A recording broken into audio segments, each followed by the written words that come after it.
का हमारा topic of discussion है रिकर्जन, और हम लोग मेनली पढ़ने वाले हैं क्वेश्चन ऑन रिकर्जन। तो इस पे हम लोग बहुत अच्छी तरीके से क्वेश्चन पढ़ेंगे, और मैं आपको विश्वास दिलाना चाहता हूं अगर आपने ये क्वेश्चन कर लिया तो आप आने वाले रिकर्जन के कम से कम 50 से 70% सारे क्वेश्चन सॉल्व कर लेंगे, ये मेरा विश्वास है। तो चलो शुरू करते हैं, रिकर्जन होता क्या है। तो पहला स्लाइड कहती है what is recursion. So definition क्या कहती है, जैसा मैं आप जानते हैं recursion when a function call itself again and again, जब एक फंक्शन अपने आप को बार बार कॉल करे दैट इज कॉल्ड रिकर्जन, ठीक है। और उसके पास साथ एक बेस कंडीशन होनी चाहिए। सपोज करो मैंने बोला राहुल राहुल राहुल राहुल राहुल, अरे मैं पागल तो नहीं हूं ना, आई एम नॉट मैड जो मैं राहुल को बार बार बुलाऊंगा। कम से कम एक ऐसी सिचुएशन आनी चाहिए जब मैं राहुल को ना बुलाऊं, तो उस कंडीशन को बोलते हैं बेस कंडीशन।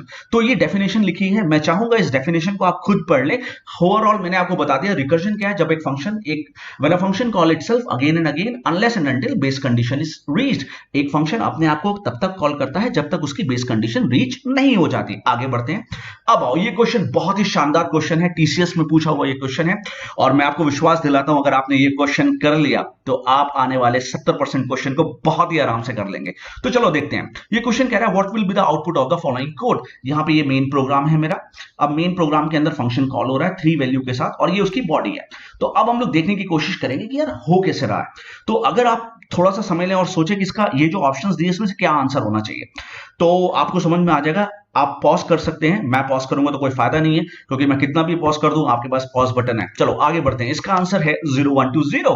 तो देखा आपने कितना जबरदस्त आंसर आया, लेकिन घबराने की बात नहीं है। मैं बिल्कुल अच्छी तरीके से, शानदार तरीके से आपको समझाने वाला हूं कि ये क्वेश्चन सॉल्व कैसे होगा। चलो बढ़ते हैं इस क्वेश्चन के सोल्यूशन की तरफ। चलो लेट्स स्टार्ट। क्वेश्चन क्या दिया हुआ था आपको, ये क्वेश्चन दिया हुआ था होगा क्या। सबसे पहले मेन के अंदर फंक्शन जाता है, क्या होगा, फंक्शन F3 कॉल होगा, और कॉल होगा कहां जाएगा, अपनी बॉडी के पास। तो चलो देखें क्या हुआ, देखा बिल्कुल सही। तो फंक्शन यहां से कॉल हुआ और कहां गया, अपनी बॉडी के पास, और इसने यहां पे क्या पास कर दिया, यहां पे उसने n की वैल्यू पास कर दी। यहां पे n में क्या आ गया, 3 आ गया, ठीक है। क्या 3 0 से बड़ा है, हाँ बड़ा है। कंडीशन क्या हो गई, कंडीशन ट्रू हो गई। जब कंडीशन ट्रू हो गई तो ये फंक्शन अब 3 पार्ट में टूट जाएगा। तो मैं आपको दिखा देता हूं। तो ये फंक्शन 3 पार्ट में टूट गया। अब ये 3 पार्ट में टूटेगा तो चलो वैल्यू पुट करते हैं। तो n की वैल्यू जब 3 पास होगी, तो यहां पे जब 3 पास करोगे तो प्री डिक्रीमेंट है तो वैल्यू 2 हो जाएगी ना, क्लियर। और साथ साथ नीचे भी वैल्यू पास होगी। तो अब n की वैल्यू 2 हो चुकी थी, तो यहां पे 2 प्रिंट होगा, हो नहीं रहा, होगा, मतलब ये पेंडिंग स्टेटमेंट है, अभी हुआ नहीं है, ये पेंडिंग स्टेटमेंट है, इसको हम बाद में एग्जीक्यूट करेंगे, क्लियर। और उसके बाद n की वैल्यू जब यहां पास होगी तो 2 में से एक और कम हो जाएगा। तो यहां पे n की फाइनल वैल्यू क्या बचेगी, n की फाइनल वैल्यू बचेगी यहां पे 1, ठीक है। और ये भी अभी एग्जीक्यूट नहीं होगा, ये भी पेंडिंग स्टेटमेंट है। चलो तो सबसे पहले क्या एग्जीक्यूट होगा, हम जानते हैं जब रिकर्जन कॉल होता है तो क्या मेंटेन होता है, स्टैक, और स्टैक में सबसे टॉप वाली वैल्यू कॉल होगी। तो ये देखो सबसे टॉप वाला फंक्शन कॉल हुआ, लेकिन वैल्यू क्या पास हो रही है, 2। तो यहां पे जब 2 आएगा तो क्या देखेंगे, 3 पार्ट में टूटना चाहिए। देखो जब यहां पे 2 आएगा, फंक्शन अपने आप को कॉल कर रहा है, तो क्या 2 0 से बड़ा है, हाँ बड़ा है, तो कंडीशन ट्रू हो गई। तो फिर से 3 पार्ट में टूट जाएगा जो हमने दिखा दिया।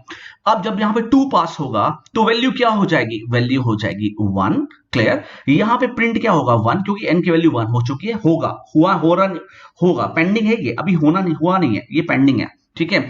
और n की वैल्यू यहां पे एक और कम हो जाएगी, तो n की वैल्यू हो जाएगी 0। लेकिन अभी ये फंक्शन कॉल नहीं होगा, ये भी अभी पेंडिंग रहेगा, ठीक है। मैं इसको पेंडिंग लिख दे रहा हूं। चलो आगे बढ़ते हैं। तो अब n की वैल्यू जब 1 होगी तो फिर से फंक्शन कॉल हो रहा है 1 के लिए। तो यहां पे जब n की वैल्यू 1 हो गई तो 1 0 से बड़ा, हाँ बड़ा है, तो फिर से ट्रू हो गई और 3 पार्ट में टूट जाएगा। तो देखो फिर से 3 पार्ट में टूट गया। तो अब क्या हुआ, यहां पे n की वैल्यू 1 पास हो गई, तो 1 का प्री डिक्रीमेंट है, तो क्या हो जाएगा 0। प्रिंट 0 होना चाहिए, होगा नहीं, अभी नहीं होगा, ये पेंडिंग है, ठीक है। और उसके बाद यहां पे जब आप 0 पास करेंगे तो ये कितना हो जाएगा, -1। लेकिन ये भी अभी पेंडिंग है, ये भी अभी पेंडिंग है, इसको भी अभी हम पेंडिंग रखते हैं। तो सबसे पहले क्या कॉल होगा, 0 कॉल होगा। अब जब यहां पे वैल्यू 0 जाएगी तो आप खुद देखो 0 0 से बड़ा नहीं होता, ये कंडीशन क्या हो गई, फॉल्स हो गई। तो ये फंक्शन यहीं पे टूट जाएगा, यहीं पे ब्रेक हो जाएगा। अब क्या कॉल होगा, ये नेक्स्ट स्टेटमेंट कॉल होगी, और नेक्स्ट स्टेटमेंट में क्या प्रिंट हो रहा है, n की वैल्यू, और n की वैल्यू क्या है 0। तो सबसे पहली वैल्यू जो आपकी प्रिंट हो गई वो 0 प्रिंट हो गई, क्लियर। तो आपने देखा जो 0120 आंसर आ रहा था उसमें 0 प्रिंट हो गया, ओके। अब क्या कॉल होगा, ये वाला फंक्शन, अब -1 है तो यहाँ पे -1 जाएगा, फंक्शन -1 के लिए कॉल हो रहा है। -1 0 से नहीं बड़ा होता, फॉल्स हो गया, फिर से टूटेगा नहीं, तो ये भी फंक्शन यहीं पे खत्म हो गया। ठीक है, अब कहाँ जाएंगे, क्योंकि ये तीनों स्टेटमेंट एग्जीक्यूट हो चुकी है। ये स्टेटमेंट किसकी थी, इस फंक्शन की थी। तो अब इसकी नेक्स्ट लाइन पे जाएंगे और नेक्स्ट लाइन पे क्या प्रिंट हो रहा है, n की वैल्यू, और n की वैल्यू यहाँ पे कितनी हो चुकी थी, 1, तो 1 प्रिंट हो जाएगा।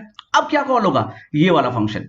अब जब ये वाला फंक्शन कॉल होगा तो n की क्या वैल्यू के लिए कॉल हो रहा है, 0 के लिए। तो यहां पे क्या हो जाएगा, 0 0 0 से बड़ा नहीं होता, कंडीशन क्या होगी, फॉल्स। तो ये भी फंक्शन और बिल्कुल नहीं टूटेगा, यहीं पे खत्म हो जाएगा।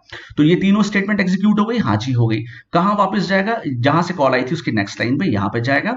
अब प्रिंट करेगा किसको, n की वैल्यू को। n की वैल्यू यहां पे कितनी है, 2, तो एक आंसर और आ चुका है, 0 1 2, और ये स्टेटमेंट भी कंप्लीट हो गई। अब क्या कॉल होगा, ये फंक्शन।